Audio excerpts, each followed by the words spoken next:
Hello friends, welcome you all. आप देख रहे हैं TSM, that is the success mantras. मैं हूं डॉक्टर विवेक शर्मा और आप हैं engineer Surya Bhagat JKS rank 46। जी। जैसा कि आप सब जानते हैं कि हमने पहले भी JKS एग्ज़ाम की गाइडेंस के रिगार्डिंग कुछ वीडियोस निकाली थी। तो हमें रिसेंटली कुछ इनपुट्स आई थी कि बुक लिस्ट क्या रहनी चाहिए, क्या सोर्सेज रहने चाहिए, ताकि इफ़ेक्टिवली जो उनकी प्रिपरेशन है चैनलाइज की जा सके एस्पिरेंट्स की। तो इसी के मद्देनज़र हमने एक आज की नई वीडियो जो हम बना रहे हैं, जो आपको प्रेज़ेंट कर रहे हैं, उसमें बुक लिस्ट और सोर्सेज़ के रिगार्डिंग ही हम आपको इन्फॉर्मेशन प्रोवाइड करेंगे। जी। तो जैसे कि जो हमारा पहला एग्ज़ामिनेशन होता है, वो होता है प्रिलिमिनरी एग्ज़ामिनेशन। उसमें हमारे 2 पेपर्स होते हैं। एक होता है GS1, एक होता है GS2, that is general studies 1 and general studies 2। जो GS1 होता है, उसमें हमारा जनरल स्टडीज़ आ गया एंड जो हमारा पेपर 2 GS2 आ गया, उसमें हमारा CSAT का पेपर आ गया। और जो ये वाली वीडियो है, ये स्पेसिफिकली GS1 के रिलेटेड ही है, जो कि प्रिलिमिनरी में हमारा एग्ज़ाम होता है। इसमें क्या होता है कि हमारे पास 2 आवर्स होते हैं, 2 घंटे होते हैं टाइम पीरियड, जिसमें कि 100 क्वेश्चन आते हैं और हर क्वेश्चन के 2 मार्क्स होते हैं। दैट मीन्स कि हमें 200 नंबर का हमारा पेपर होता है। हर क्वेश्चन के जो पॉजिटिव पॉइंट्स हैं वो 2 नंबर होते हैं। अगर हम गलत कर लें तो वो हो जाएगा हमारा 0.33 इंटू 2, दैट इज़ 0.66 हमारे नेगेटिव मार्क्स करते हैं पर क्वेश्चन। ठीक है? अब इसमें हम सिलेबस वाइज़ हम देखेंगे कि जो यूपीएससी या जेकेएस, जेकेपीएससी की वेबसाइट पे जो है सिलेबस, वो प्रिलिमिनरी का सिलेबस क्या है और उस हिसाब से हम बुक लिस्ट भी देखेंगे। जी। जैसे कि हम देख लें तो स्टार्टिंग में हमारे पास सबसे पहले है सिलेबस में current events of national and international importance. तो इसके लिए क्या कर लेंगे हम, करंट अफेयर के लिए हम क्या करेंगे, इसके 2 तरीके हैं। नंबर 1 इज़ कि हम क्या करेंगे, करंट अफेयर डेली बेसिस पे करेंगे। हम कोई भी न्यूज़पेपर जो आपको अच्छा लगता है वो पढ़ सकते हैं, जिसमें नेशनल एंड इंटरनेशनल सिनेरियो की जो वीडियोज़ हैं वो सॉरी वीडियोज़ नहीं, जो उनकी न्यूज़ हैं वो आप पढ़ सको। दूसरा तरीका ये आ गया है कि आप मंथली मैगज़ीन ले सकते हैं और उसमें जो जितना एक मंथ का करंट अफेयर होगा आप वो कर सकते हैं। इसके बाद हमारे पास सिलेबस में है history of India and Indian national movement. तो इसमें 3 कंपोनेंट आते हैं। एक एंशिएंट इंडिया आएगा, उसके बाद मिडीवल इंडिया और फिर मॉडर्न इंडिया। तो एंशिएंट इंडिया अगर आपने पढ़ना है तो उसके लिए 2-3 सोर्सेज़ हैं। अगर आप बिल्कुल न्यू हैं तो आपको तमिलनाडु बोर्ड से स्टार्ट करना चाहिए है, क्योंकि वो काफ़ी ईज़ी वे में लिखा हुआ है और सिंप्लीफाइड है। अ, और दूसरा आ गया ऑब्वियसली NCERTs 11th और 12th की आपको पढ़नी चाहिए, और उसमें भी ओल्ड और न्यू NCERT 2 तरह की होती हैं। आप कोई सा भी सोर्स उठा लीजिए, तो दोनों में से कोई एक के साथ चलिए। उसके बाद हम मिडीवल की अगर बात करते हैं तो मिडीवल में भी यही सोर्सेज रहेंगे, Tamil Nadu board plus NCERTs 11th and 12th। फिर हम आ जाते हैं मॉडर्न इंडिया पे। तो मॉडर्न इंडिया में 2 तरह के सोर्सेज रहते हैं। सबसे जो कॉमन है वो स्पेक्ट्रम है बाय राजीव अहीर, जो जनरली जो एस्पिरेंट्स हैं उसको फॉलो करते हैं। उसके बाद 12th क्लास की NCERT की बुक जो बिपिन चंद्रा की है, वो आप फॉलो कर सकते हैं। तो रिगार्ड इसके अलावा आप करंट अफेयर्स के साथ तो थोड़ा ब्रशअप करके रखना ही पड़ेगा नॉलेज को, क्योंकि काफ़ी सारे हिस्ट्री के ऐसे क्वेश्चंस होते हैं जो करंट के साथ लिंक हो जाते हैं। करंट में मतलब ऐसा होता है, कुछ ऐसा पुराना टॉपिक होता है जो किसी की रेलिवेंस आ जाती है। मे बी मार्टियर्स डे आ गया 30 जनवरी, तो गांधी जी पे पूछ सकते हैं, या मे बी किसी फ्रीडम फाइटर की एनिवर्सरी हो या कुछ पुराना ऐसा मुद्दा हो, तो वो करंट के साथ थोड़ा सा लिंक अप हो जाता है उसका। जी। इसके बाद हमारे पास सिलेबस में आ गया इंडियन एंड वर्ल्ड ज्योग्राफी, जिसमें physical, social, economic, geography of India and the world. इसके लिए हम क्या कंपोनेंट लेंगे, इसके लिए हम लेंगे, हम 11th एंड 12th की एनसीईआरटीज पढ़ेंगे, एनसीईआरटी बुक्स पढ़ेंगे, प्लस हम सिलेक्टेड पोर्शन पढ़ेंगे जीसी लियोंग का। जीसी लियोंग एक बुक है, उसमें से पढ़ेंगे सिलेक्टेड पोर्शन, प्लस हमें करंट अफेयर करना ही करना है, चाहे कोई सी भी मैगजीन ले लो, उसमें जो जियोग्राफी के रिलेटेड करंट अफेयर है हमने वाले टॉपिक्स भी करके जाना है। जी। नेक्स्ट आ गया हमारे पास Indian polity and governance, constitution, political system, panchayati raj, public policy, right issues etcetera. इसमें एक बात आप ध्यान देना कि जो टॉपिक्स हमें स्पेसिफिक लिखे हुए हैं मतलब एक तो हमें पता है कि हमें पॉलिटी पढ़नी है, उसमें जो स्पेसिफिक टॉपिक्स जैसे कि पंचायती राज आ गया, पॉलिटिकल सिस्टम आ गया, राइट इश्यूज़ आ गए, पब्लिक पॉलिसी आ गई, तो दैट मीन्स कि इन वाले जो टॉपिक जो स्पेसिफिकली मेंशन्ड हैं, इनमें से क्वेश्चन आने की बहुत ज़्यादा प्रोबेबिलिटी होती है। जी सर बताइए?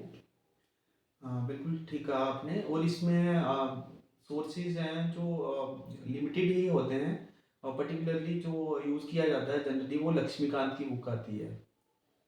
तो उसमें वो बुक ऑलमोस्ट आपको काफ़ी सारी पढ़नी ही है, और कुछ एरियाज़ हैं जिन पे थोड़ा अच्छे से फोकस करना होता है, पर्टिकुलरली जो शुरू के 8, 10, 12, 15 चैप्टर हैं, उन पे अच्छे से फोकस करना है।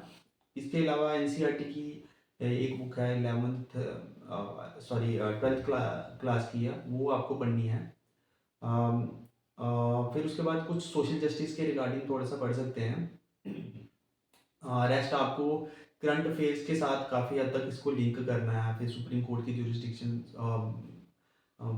के रिगार्डिंग कुछ आ जाता है, कुछ वर्डिक्ट आ जाती हैं, तो उस पे भी आपको फोकस करना है, वो चीज़ें थोड़ी लेके साथ में चलनी है। अम, इतना ही है इसमें। अदरवाइज डीडी वासु की बुक आती है या बेयर एक्ट आते हैं, बट मुझे लगता है जेकेएस के लिए इतना उसमें इतना डीप डाइव करने की ज़रूरत है नहीं है।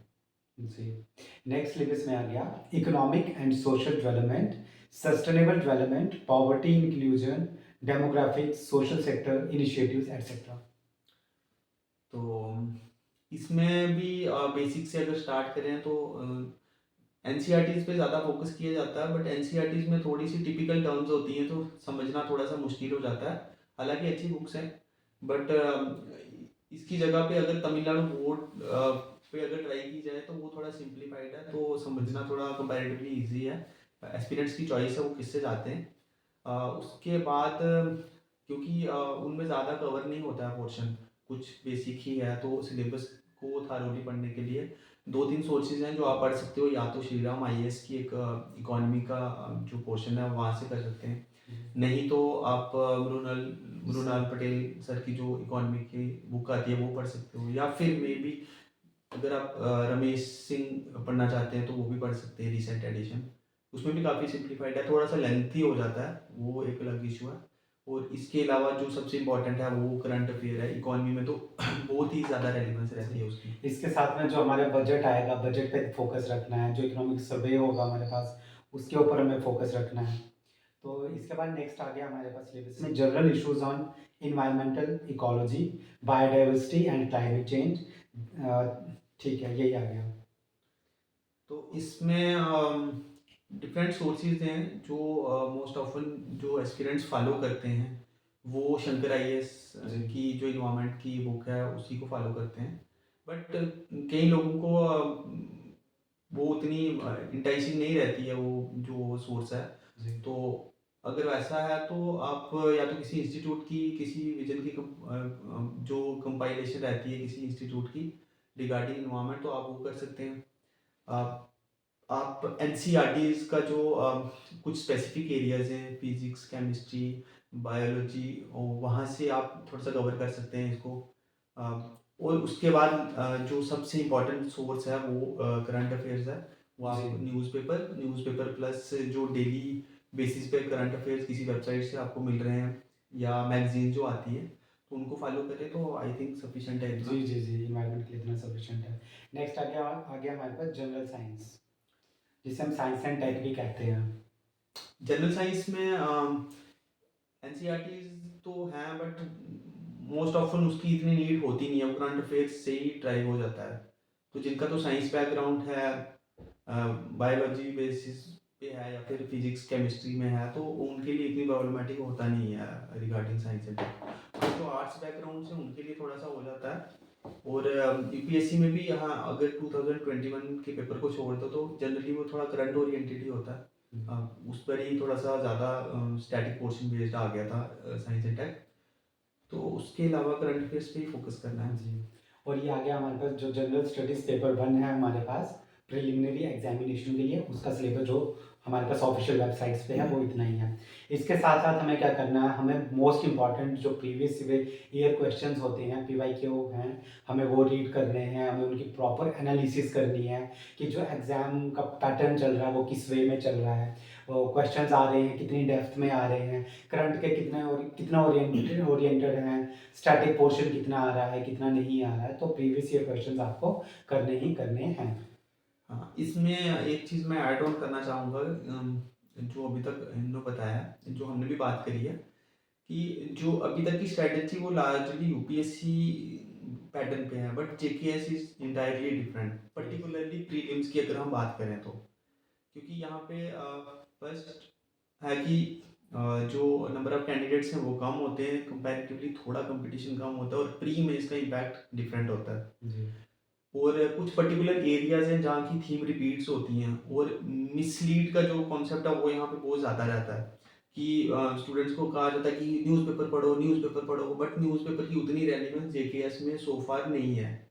मैं ये नहीं कह रहा कि मत पढ़ो, पर्सनली सकते मुझे हैं। लगता है कि पढ़ना चाहिए, बट प्रैक्टिकली उतनी यूटिलिटी नहीं है। हाँ, वो एरियाज जो रिपीटेडली न्यूज़ में रहते हैं, जैसे पैलेस्टाइन इसराइल का इशू हो गया, या फिर उससे पहले कुछ रशिया इशू यूक्रेन था। का था, जैसे वो फ्रीक्वेंट एडिटोरियल में रहते हैं, ऐसे एरियाज को जरूर टच करना चाहिए न्यूज़पेपर से। बाकी रेस्ट आप मैगजीन से कर सकते हैं, आप डेली जो अ, किसी भी वेबसाइट पे जो करंट अफेयर्स पोस्ट होते जी। हैं वो पढ़ सकते हैं। और मेरे काफ़ी सारे नोन फ्रेंड्स हैं जिन्होंने आज तक कभी न्यूज़पेपर नहीं पढ़ा, बट उन्होंने जेकेएस क्वालिफाई किया है। तो ये क्योंकि एक बड़ा पिंचिंग एरिया होता है, आपको रोज़ पढ़ना होता है, रोज़ न्यूज़पेपर का नोट रखना होता है, फिर वो obviously for the flow of ideas बहुत अच्छा, मेंस के लिए बहुत अच्छा है, बट क्योंकि टाइम का अगर आपके पास इशू है तो आप इस चीज़ को थोड़ा उसकी सा। जगह पे आप मंथली मैगजीन्स कर सकते हैं, जो ईयरली मैगजीन्स आती हैं वो कर सकते हैं। जी। और उसके अलावा भी कुछ सोर्सेज जो हैं वहाँ पे भी आपको थोड़ी सी अपनी अप्रोच को रैशनलाइज करना ज़रूरी है। जैसे हमने आर्ट एंड कल्चर में ज़्यादा बात नहीं की, तो आर्ट एंड कल्चर में भी क्योंकि सोर्स तो एक दो हैं, बट वो बहुत ज़्यादा हैं, और वहाँ से अगर आप देखेंगे कि स्कोरिंग, तो वो जनरली स्कोरिंग रेट बहुत कम होता है, क्योंकि बहुत वाइड है, वो डाइवर्स है, और थोड़ा टिपिकली जैसे कि उसको अप्रोच करना मुश्किल भी रहता है। जैसे कि अगर आर्ट एंड कल्चर की बात करें तो आप ये नोटिस कर सकते हैं कि उसकी जो थीम होती है वो थोड़ी रिपीटेड होती है। जैसे कि मेनली क्वेश्चंस वहाँ पे कैपिटल के रिलेटेड आता है कि एंशिएंट सिटीज़ कहाँ थी, उनकी कैपिटल्स कौन सी थी। जो हमारे पास आर्किटेक्चर है वहाँ पे, उसके रिलेटेड क्वेश्चंस आ जाते हैं कि ये वाला टेम्पल किसने बनाया था, किस राजा के टाइम पे बनाया था, कहाँ ये कौन से स्टाइल का है, नागरा स्टाइल का है, द्रविडियन स्टाइल का है, या फिर डांस एंड म्यूज़िक के रिलेटेड अब क्वेश्चंस थोड़े कम आते हैं बट वो भी हमें करना ही है। तो इस तरीके से आप थीम्स जो हैं, जब आप प्रीवियस ईयर क्वेश्चंस पढ़ेंगे तो आप थीम्स जो हैं आप वहाँ से पॉइंट आउट करेंगे कि ये थीम्स हैं जो रिपीट होती हैं और यहाँ से मैक्सिमम क्वेश्चंस आने के चांसेस होते हैं। तो इस वीडियो में इतना ही। हाँ, तो सी सैट के रिलेटेड हम दूसरी वीडियोस लेके आएंगे, और जो मेंस के लिए स्पेसिफिक, जो मेंस आपको यूपीएससी का देना है या जेकेएस का देना है, उसके लिए आपको क्या बुक सोर्स आपको पढ़ना है, क्या उसका बुक सोर्स है, उसके लिए हम नेक्स्ट वीडियोस लेके आएंगे। जी। तो इसी के साथ आपसे विदा लेते हैं। Thank you all. Thank you so much. देखते रहिए TSM। That is the success mantras. जय हिंद।